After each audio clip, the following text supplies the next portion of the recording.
भगवान जैसे ही और आगे आए तो मतवाले गोलिया पील हाथी के लिए मदिरा पान करके विराजमान किया है। आज मेरे प्रभु ने उसकी सूंड के लिए पकड़ा, एक बार घुमाया, दो बार घुमाया और तीसरी बार दांतों के लिए निकाला और आकाश मार्ग में मतवाले और उस गोलिया पील हाथी का भी मेरे प्रभु ने उद्धार किया। एक दंतबंदी के लिए ठाकुर जी ने कंधे पर रखा, दूसरी दंतबंदी के लिए बलभद्र जी महाराज ने अपने कंधे पर रखा। हरि सभा में जैसे आगमन हुआ तो कंस महाराज ने मुष्टिक चाणी योद्धाओं के लिए विराजमान करके रखा है मल्ल युद्ध के लिए।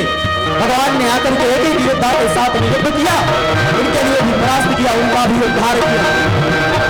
यहाँ पर गुरुदेव परीक्षित को श्रवण कराते हैं। परीक्षित सारे के सारे गोप ग्वाल सखा भुजंगनाए पीछे पीछे चल करके आए हैं, सभा में विराजमान है। मथुरा के वासी भी उसी सभा में विराजमान है। सभी लोग भगवान को टकटकी लगा करके निहार रहे हैं। गुरुदेव कहते हैं परीक्षित जी का परीक्षित भगवान ने कैसी झांकी का दर्शन कराया।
भावना उसी भाव में आकर के मेरे प्रभु ने दर्शन दिया।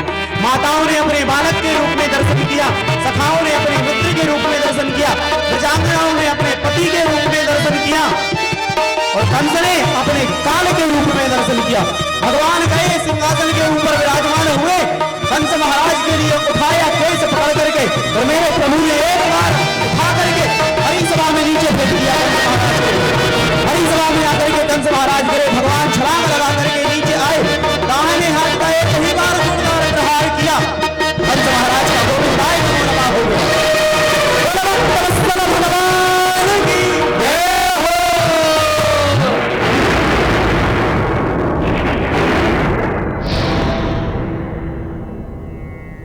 आज भगवान ने कंस महाराज का उद्धार किया।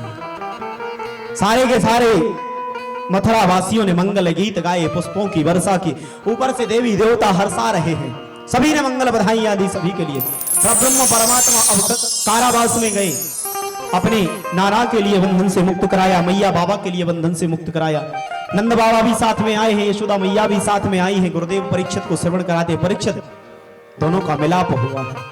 आज देवकी मैया से भगवान जब मिले तो अभी परब्रह्म परमात्मा केवल मात्र है 11 वर्ष 56 दिन के। 11 वर्ष 56 दिन के बाद मैया ने अपने बालक के लिए निहारा। मैया ने सजल श्रुपात करते हुए अंक के लिए फैलाते हुए कन्हैया को गोद में लिया, लाल दलार चुम्बन किया, अपना वक्ष स्थल पान कराया। आनंदित हुई मैया। गुरुदेव श्रवण कराते हैं परीक्षित के लिए, कहा परीक्षित भगवान ने ब्रजवासियों से कहा आप लोग जाइए, आज जाइए आप लोग, हम कुछ समय मैया बाबा के पास रहेंगे, उसके बाद में हम आप सभी से मिलने आएंगे। भगवान यहां से ही अवंतिकापुरी उज्जैन गए हैं विद्या अध्ययन करने के लिए। विद्या अध्ययन करने के बाद भगवान पुनः वापस आए हैं। आज परब्रह्म परमात्मा आज महल की अट्टारियों के ऊपर विराजमान है। आज मैया माखन मिश्री लेकर के आई कन्हैया के लिए। जैसे यदि कन्हैया ने जैसे माखन मिश्री का भोग लगाने का प्रयास किया, नेत्र दृष्टि के सामने माखन मिश्री है। अब जैसे ही देखा तो आज कन्हैया के लिए मैया यशोदा की याद आ गई। इतने में ही यदुवंशियों के महामंत्री जो है उद्धव जी महाराज, उनका आगमन हुआ। देवकी मैया ने कहा उद्धव जी महाराज, जब से कन्हैया आए हैं तब से कन्हैया ना जाने किसकी याद करते हैं, किसी की याद में बैठे रहते हैं, न किसी से बात करते हैं, न किसी के लिए कुछ बताते हैं। नित्य निरंतर नेत्रों में सजल अश्रुपात के पनारे प्रवाहित करते रहते, भोजन भी पान नहीं करते। आज मैंने माखन मिश्री दी तो अचानक से ही मेरा कन्हैया चीख चीख करके रोने लगा। मैंने कारण पूछा कि रोने का कारण क्या है, उसने कारण नहीं बताया। आपका परम सखा है, आप जाइए, आप जाकर के पूछिए कि कन्हैया के लिए कोई कष्ट, कोई वेदना, कोई पीड़ा है क्या, किसी ने कोई बात कह दी क्या। उद्धव जी महाराज ने आकर के कन्हैया से पूछा, कन्हैया क्या हुआ, आप उदास क्यों हैं, चिंतित क्यों हैं, महल की अट्टारी के ऊपर क्यों बैठे रहते, नीचे क्यों नहीं आते, किसी से मिलते क्यों नहीं, किसी से बात क्यों नहीं करते।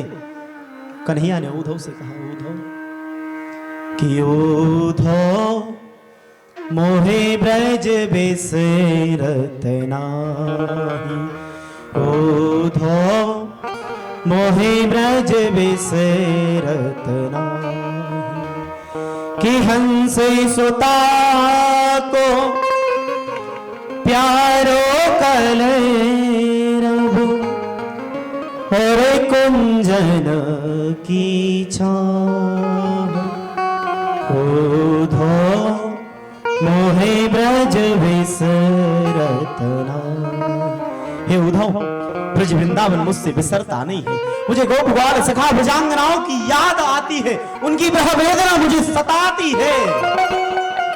उद्धव से कहा, आप जाइए, जिसकी याद में हम नित्य निरंतर रोते हैं, क्या वो ब्रजवासी भी मुझे याद करते हैं। इतने समय हम उनके बीच में रहे, उनका सत्संग हमने किया, क्या कल बिछड़ जाने के बाद वो हमें भूल जाएंगे।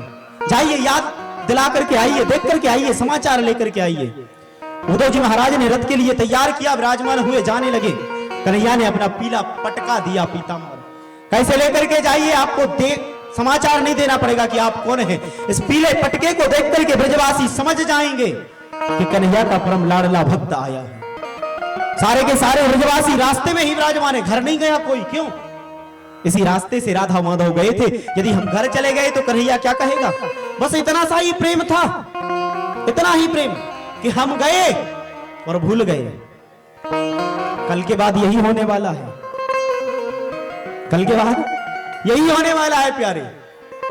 कल जैसे ही हम जाएंगे, न इस पंडाल की याद आएगी, न इस मंच की याद आएगी, न इस कथा की याद आएगी। सब अपनी अपनी मस्ती में रहेंगे और हम भी याद नहीं आएंगे।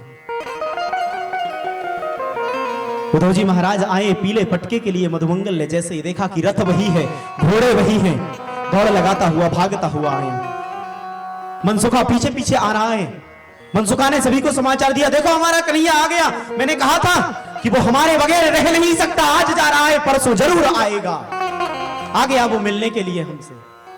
जैसे ही देखा कि रथ वही है, घोड़े वही हैं, लेकिन इसमें जो जीवात्मा बैठी है वो नहीं है, हमारा कन्हैया नहीं है, हमारा प्राण वल्लभ नहीं है। मुंह के लिए टेढ़ा किया, वापस आ गया। उद्धव जी महाराज ने पूछा, क्या यही ब्रज है? उसने कह दिया, क्या आप मथुरा से आए हैं? वो कहता, हाँ हम मथुरा से आए।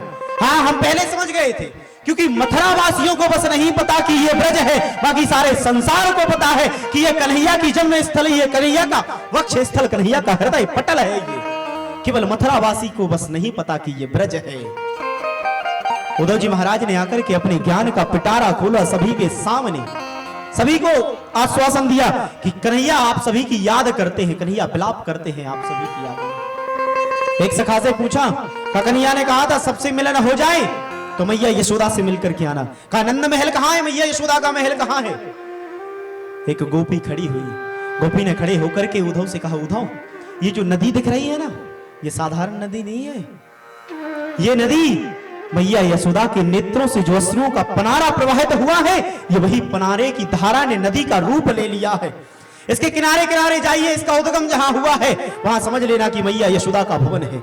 उद्धव आए, उद्धव ने आकर के जैसे ही देखा मैया डोर लगा करके पालने को झूला चल रही है। हृदय में विचार है कि हमारा कन्हैया इसमें विराजमान है। उद्धव ने आकर के प्रणाम किया, डंडोती लगाई। मैया उद्धव से कहती है, उद्धव हम कितने अभागे हैं कि ब्रह्म हमारे बीच में रहा, लेकिन हम पहचान नहीं पाए। उद्धव एक बार हमने छड़ी लेकर के उस परब्रह्म परमात्मा के लिए डांटना चाहा, उद्धव उस ब्रह्म के लिए इस मैया यशोदा ने रस्सी से उखल से बांधने का प्रयास किया, कितने अभागे हैं हम। कहा उद्धव हमसे बड़ा भागी तो काला कौआ है, वो उस ब्रह्म को पहचान गया, लेकिन हम उस ब्रह्म को पहचान नहीं पाए। मैया कहती है उद्धव से, कि धूरी धरे अंग सोहत श्याम जू, कैसे बनी सिर चूनर चोटी, खेलत खात फिरी अंगना, पग पे जनी बाजत पीरी कछोरी, कि छवि को रस खाने बिलोकत, वारतिका में कला निधि कोटि, कि काग के भाग कहा कहिए, हरि हाथ सोले गयो माखन रोटी। हमसे बड़ा भागी तो वो काला कौआ है कि कन्हैया के हाथ से माखन रोटी लेकर के उड़ गया। उद्धव ने प्रणाम किया, उद्धव ने आकर के गोपियों को समझाने का प्रयास किया। उद्धव जी महाराज ने अपने ज्ञान का पिटारा खोला और लेकिन यहां से गोपियों ने अपनी प्रेम की ध्वनि बताई। उद्धव ने कहा सुनो, वो साधारण जीवात्मा नहीं है, वो ब्रह्म है। आप लोग एक काम कीजिए, अपने मन में, अपने मंदिर में, अपने हृदय में किसी दूसरे को बसा लीजिए।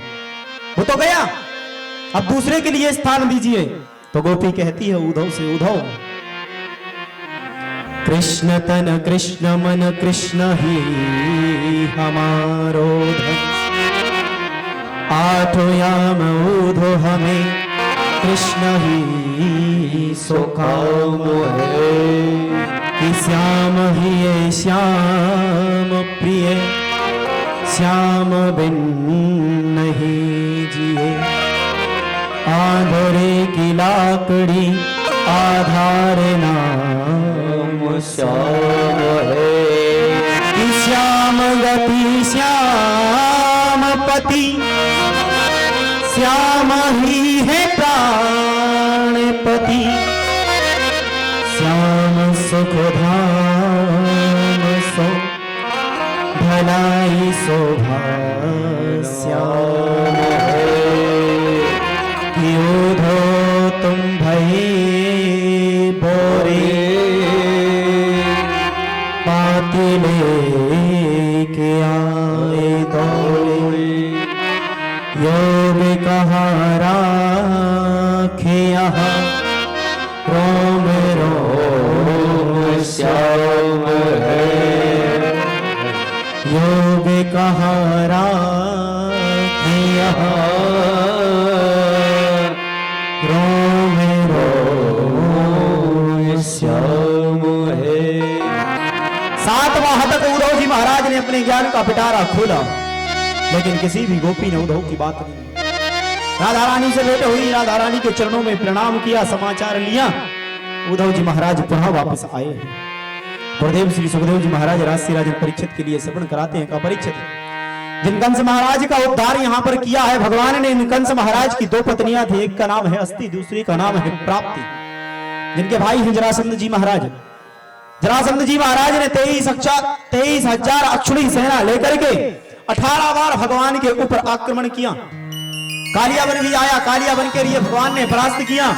आज परब्रह्म परमात्मा ने जैसे ही देखा कि ये युद्ध करने के लिए आया है, तो आज मेरे भगवान ने हृदय में विचार किया कि ये ब्राह्मणों के लिए बिठाल करके आया है, कि यदि कन्हैया से युद्ध करने के लिए गए और कन्हैया ने यदि हमारे लिए क्षमा का दान दे दिया तो हम आपके लिए मृत्यु दान अवश्य देंगे।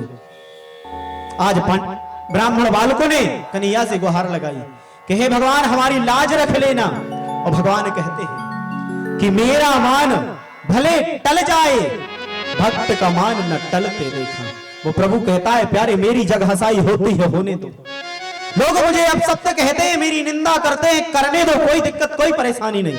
लेकिन मेरे सच्चे वैष्णव भक्त ने, सच्चे ब्राह्मण भक्त ने, मेरे संत ने यदि कोई बात कह दी तो ठाकुर जी कहते हैं कि मेरी हंसाई होती है होने दो। मैंने जो वचन दिया वो टलता है टलने दो, लेकिन मैं अपने भक्त के वचन की मर्यादा रखने के लिए स्वयं के मान को भी टाल देता।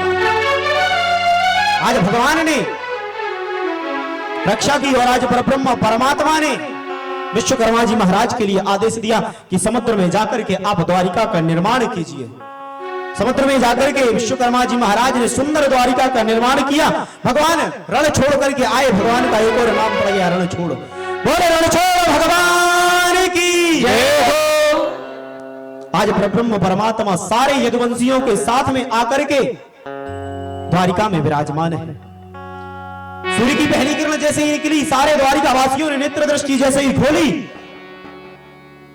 और जैसे ही देखा कि हम जल समुद्र के बीच में आकर के विराजमान हैं, कन्हैया से पूछा, कहा ये क्या है, इस भवन का नाम क्या है? कहा यही द्वारिका छे, इसका नाम है द्वारिका, आज से हम सभी लोग यहीं रहेंगे। बलभद्र जी महाराज बड़े भैया हैं। रावत नाम के जो राजा है, जिनकी पुत्री का नाम है रेवती, रेवती मैया के साथ में बलभद्र जी महाराज का विवाह हुआ। और यहां पर गुरुदेव परीक्षित के लिए श्रवण कराते हैं का परीक्षित। एक और निवेदन, विवाह की तैयारी सभी लोग करके आए थे, हाँ या ना? आए थे? तो देखो 5 मिनट में विवाह की मंगलमयी कथा में हम सभी लोग प्रवेश करना चाहते हैं, करने जा रहे हैं। तो निवेदन है सभी से कि मुस्कुराते हुए सभी लोग कथा के लिए सुनेंगे। देखो भाई, विवाह में तो मुस्कान होती है, हर्ष उल्लास होता है, नाचते गाते हैं सभी लोग, है कि नहीं? तो आज कुंडलपुर नामक राजा है जो, उसमें राज्य करते हैं भीष्मक जी महाराज, जिनकी पुत्री का नाम है रुक्मिणी मैया। रुक्मिणी मैया जिनके भाई हैं रुक्मी जी महाराज। विवाह तय कर दिया शिशुपाल जी महाराज के साथ में, शिशुपाल जी महाराज के साथ विवाह तय कर दिया। लेकिन यहां पर रुक्मिणी मैया ने ठाकुर जी के लिए देखा नहीं है, निहारा नहीं है, केवल कानों से सुना बस है कि ठाकुर जी दिखने में कितने सुंदर हैं, कितने भक्तवत्सल हैं, कितने करुणा निधान है मेरे प्रभु। और हृदय में विचार किया कि पति रूप में यदि हम वर्णित करेंगे तो केवल द्वारिका नाथ के लिए, अन्यथा हम किसी से विवाह नहीं करेंगे। और प्रेम भी प्यारे ये ऐसा ही होना चाहिए, न जिसे देखा है, न जाना है, न पहचाना है, लेकिन फिर भी प्रेम हो जाए, वो सबसे अच्छा प्रेम होता है। ऐसा प्रेम हर एक जीव आत्मा का बिहारी से होना चाहिए, क्योंकि वही नहीं दिखता। कलयुग के प्राणी दिखते हैं जिनसे प्यार होता है, दिखते हैं जिनसे प्यार होता है, लेकिन प्रेम बिहारी से होता है। आज हृदय में विचार किया, ब्राह्मण के लिए बुलाया, पत्रिका लिखी, लिखने के बाद में ब्राह्मण देवता के लिए दिया पत्र, आप द्वारिका जाइए और द्वारिका में जाकर के द्वारिकानाथ से कहिए कि दासी ने उनके लिए याद किया है। ब्राह्मण देवता ने आकर के द्वारिकानाथ के हाथ में पत्र थमा दिया। पत्र के लिए खोला, पत्र में सम्मान शब्द रखे हुए थे, मैं भीष्मक जी महाराज की पुत्री रुक्मिणी आपके चरणों में कोटि कोटि प्रणाम करती है। कन्हैया से निवेदन किया, कहा प्रभु मैंने आपको देखा नहीं है, मैंने आपको माना नहीं है, मैंने आपको जाना नहीं है, मैंने आपको पहचाना नहीं है, केवल सुना बस है, लेकिन मेरे हृदय में विचार है कि मैं आपके लिए पति रूप में वर्णित करूं। कहा इस भूल में भी मत रहिए कि मेरा विवाह नहीं हो रहा। यदि आप सोचो कि मैंने पत्र भेजा है, चक्कर में बिल्कुल मत रहो। अपनी व्यवस्था तो पहले से अपने भाई ने करके रखी है। मेरा विवाह तय हो गया, निमंत्रण पत्रिका भी बन गई है, बट भी गई है, वो मेरा विवाह तो होने वाला भी है, डेट भी फाइनल हो गई है। लेकिन फिर भी मेरे हृदय में विचार है कि सिंह का भाग सिंह को मिलना चाहिए, सिंह का भाग कोई सियार लेकर के ना उड़ जाए।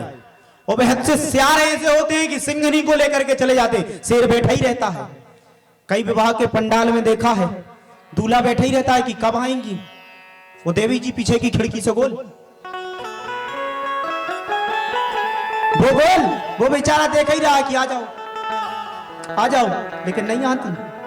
वहां से समाचार बस आता है, भैया तेरा जीवन कोरा का खजूर कोरई रह गया, ये नहीं मरने वाला।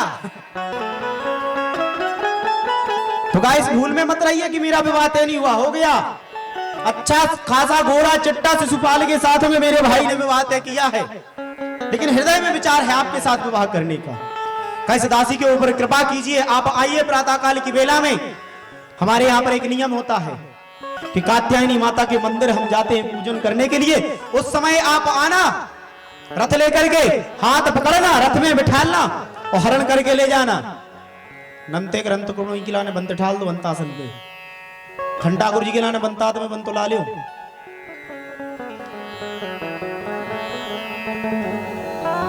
तो कहा हमारे यहाँ पर नियम होता है कि रुक्मिणी मैया कात्यायनी माता का पूजन करने के लिए जाती है।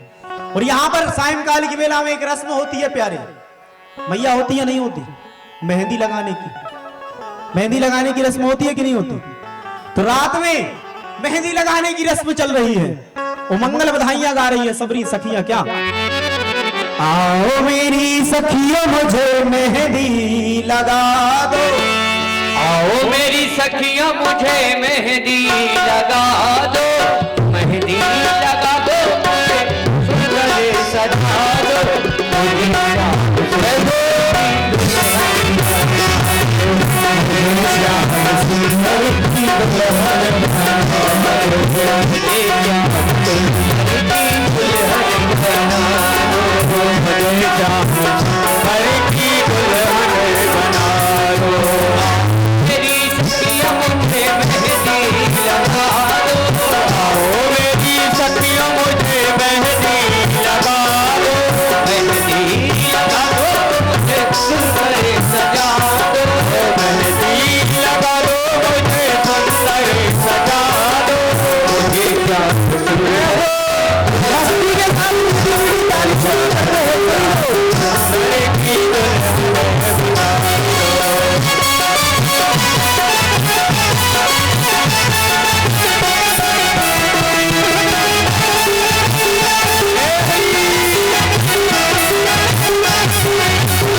श्याम सुंदर की दुल्हन बनना चाहते हैं तो हम भी मन रूपी गोपी को बांके बिहारी के चरणों में समर्पित करते हुए दोनों हाथ उठाकर मस्ती में झूमते हुए कहेंगे, मुझे श्याम सुंदर की दुल्हन बना दो,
सभी से यथा स्थान बैठ जाएं 5 मिनट के लिए।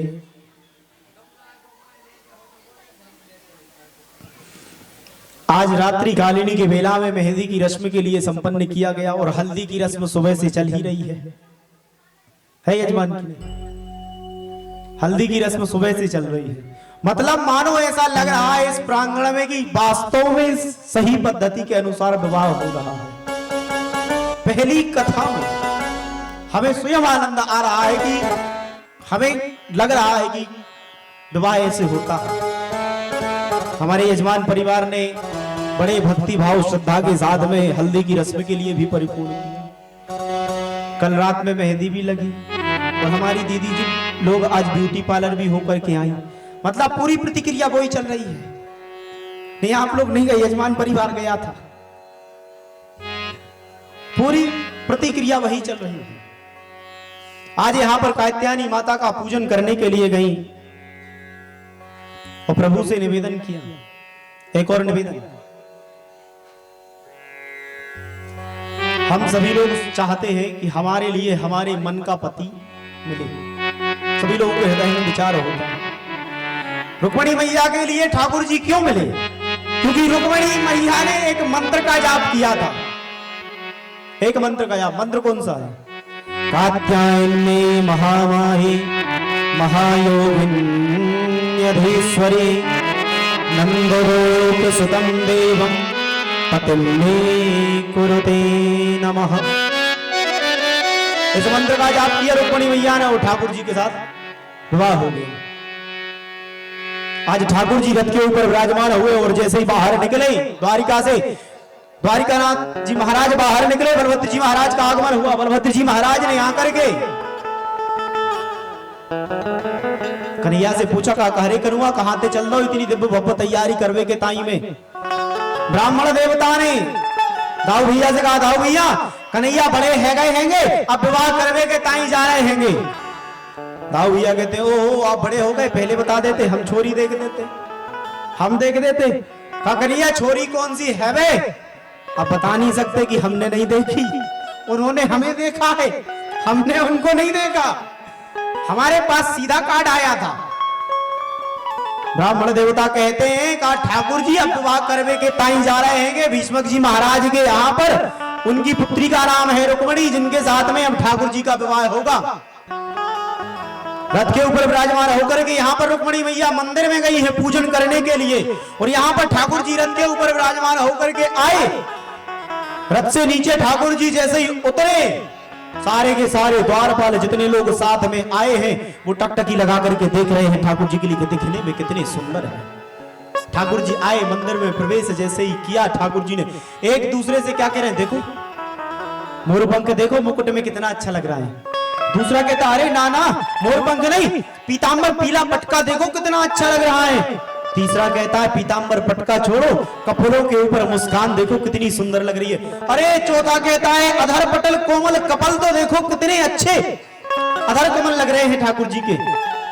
पांचवा इतने में क्या कहता है, सुनो इस सबके लिए छोड़ो वो संपूर्ण स्वरूप से ही दिखने में बड़े सुंदर लग रहे। रुक्मणी मैया के पास आए, आकर के ठाकुर जी जैसे ही खड़े हुए, दोनों की मनोहर झांकी के लिए जैसे ही सभी ने निहारा, आए थे रक्षा करने के लिए तो रक्षा तो की नहीं, भगाने में साथ दे रहे हैं, भगाने में पूरा सहयोग कर रहे हैं कि आप एक काम करो हम किसी से कुछ नहीं बोलने वाले, हाथ पकड़ो और आप तो निकलने की दिव्य भव्य तैयारी करो। दिव्य भव्य तैयारी के साथ में ठाकुर जी आए, ठाकुर जी ने आकर के रुक्मणी मैया के हाथ के लिए पकड़ा और हाथ के लिए पकड़ करके ठाकुर जी ने दौड़ लगा दी, रथ के ऊपर विराजमान किया परब्रह्म परमात्मा ने। और जैसे ही चले यहाँ पर शिशुपाल जी महाराज का आगमन हुआ, रुक्मी जी महाराज का आगमन हुआ। रुक्मी जी महाराज ने रथ रोकने का प्रयास किया, ठाकुर जी ने जैसे ही दंड देने का प्रयास किया, यहाँ पर रुक्मणी भैया ने निवेदन किया, कहा प्रभु अब जैसा भी है आपका साला है, कहा आप तो छोड़ दीजिए, क्षमा का दान दिया। दाऊ भैया यहाँ पर रथ लेकर के आए हैं, सेना लेकर के आए हैं, दाऊ भैया ने सभी के साथ में युद्ध किया। ठाकुर जी आज द्वारिका में आए, मंगल मंडप बनाया, ब्राह्मण के लिए बुलाया, रुक्मणी मैया के साथ में वेदोक्त मंत्र की पद्धति के साथ में ठाकुर जी ने विवाह किया। तो क्या गाते हैं सभी लोग? आज मेरे यार की शादी, सभी लोग गाते हैं। उठाइए दोनों हाथ और क्या गाएंगे? आज मेरे श्याम की शादी है, आज मेरे श्याम की शादी है, आज मेरे श्याम की शादी है।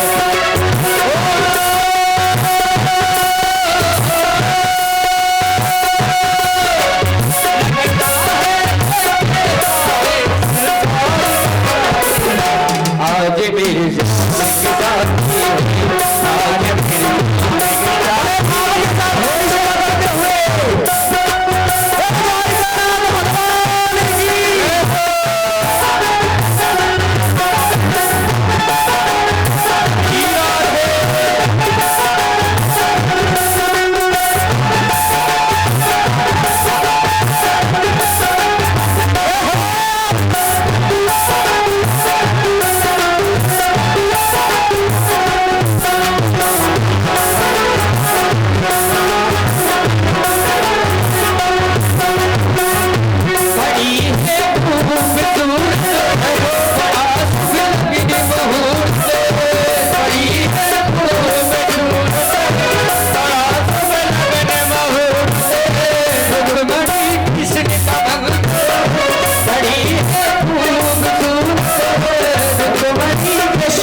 बहुत कष्ट में है ये लोग, बहुत। अच्छा ये बताओ, डीजे पर ठुमके कितने लोगों ने लगाए? लगाए सभी ने? नहीं लगाए? लगाए होंगे। बैंड पार्टी पर भी लगाए। डीजे बंद हो जाता तो जनरेटर पर भी लगाए होंगे। तो उठाओ दोनों हाथ, उठा लो, उठा लो। एक दिन की बात है, आज की बस और कल की। हमें देख लो, हमारी बातें सुन लो, परसों कोई नहीं बोलने वाला। सभी लोग मस्ती के साथ दोनों हाथ ऊपर उठा करके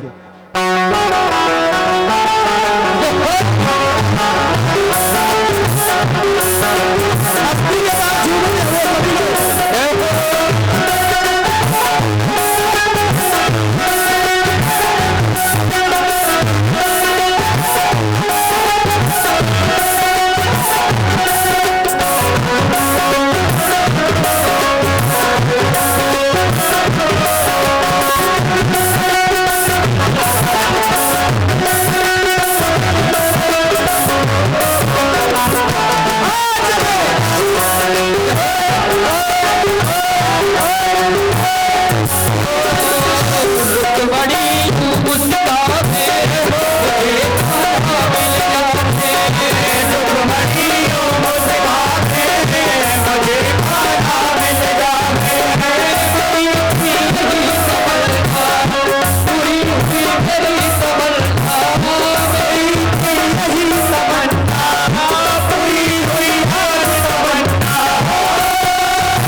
बोली श्रीमद् भागवत महापुराण की।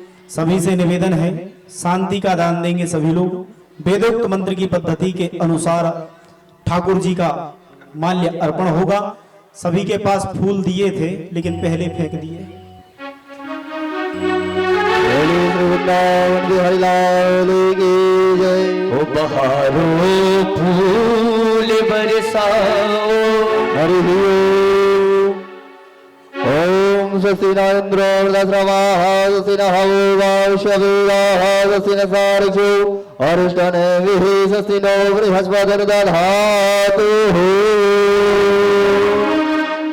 सर्वप्रथम रुक्मिणी जी भगवान श्री कृष्ण के लिए माला पहनाएंगी। ओम माल्यादीन सुगंधीनि वालत्यादीनि वै प्रभु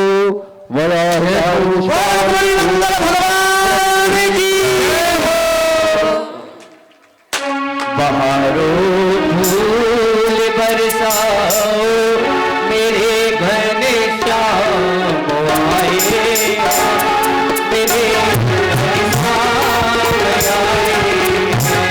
बहारो फूल बरसाओ मेरे घने श्याम आए हैं, मेरे घने श्याम आए हैं।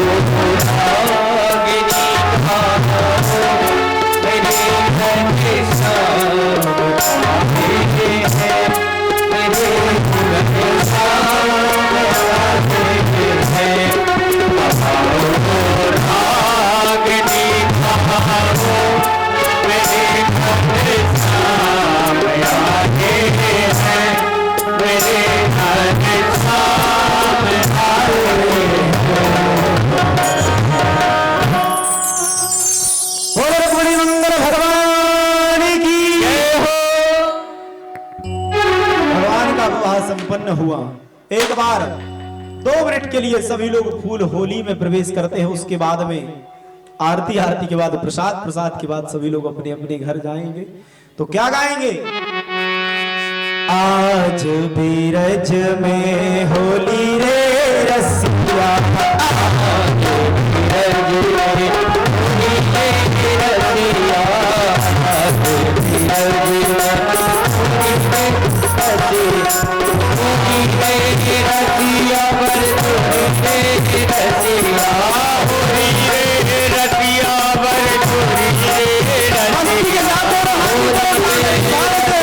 बर तुरी रसिया, होली रे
हमारे दिनेश भैया हाथ उठाओ, उठाओ, नहीं नहीं उठाओ, हमारी रीका साहब महाराज उठा ऐसे उठाओ।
सभी से निवेदन, शांति का दान देते हुए सभी लोग आरती में प्रवेश करते हैं।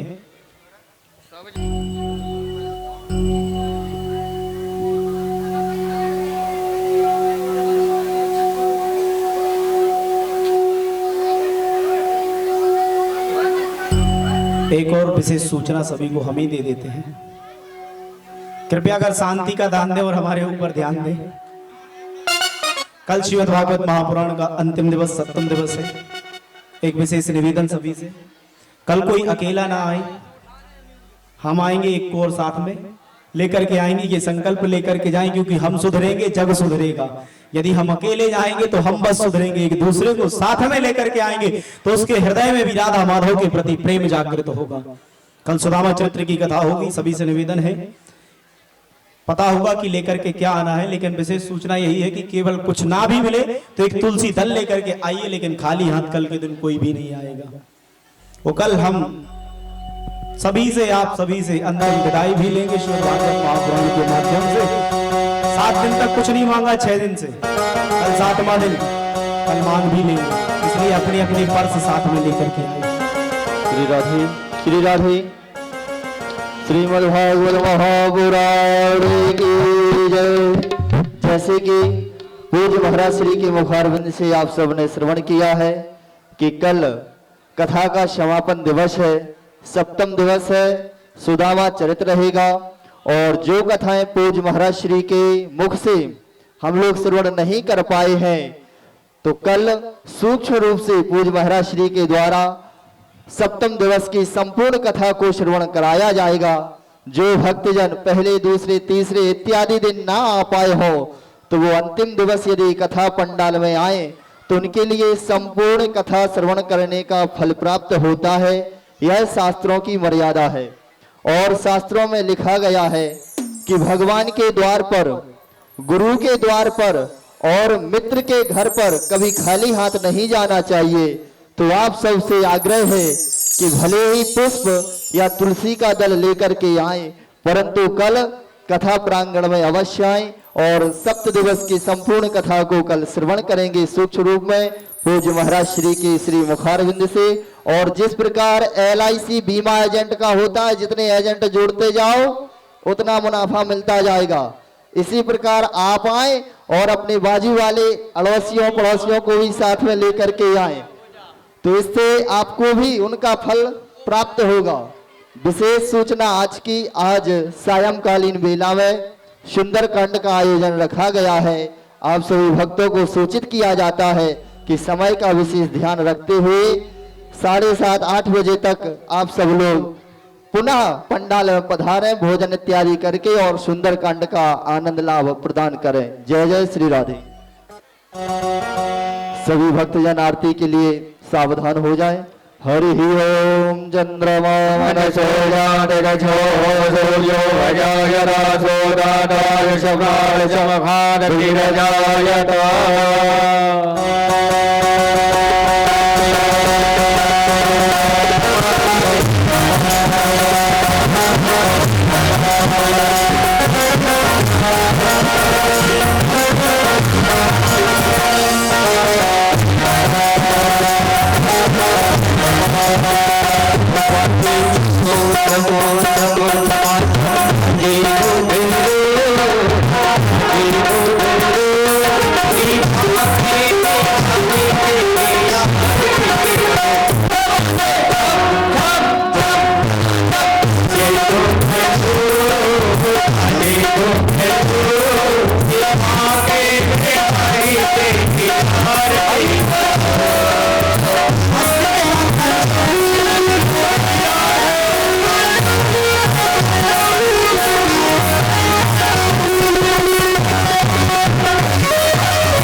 दोनों हाथ उठा करके बड़े भक्ति भाव के साथ में कहेंगे, ओ मुरली वाले, मुरली वाले, मुरली वाले,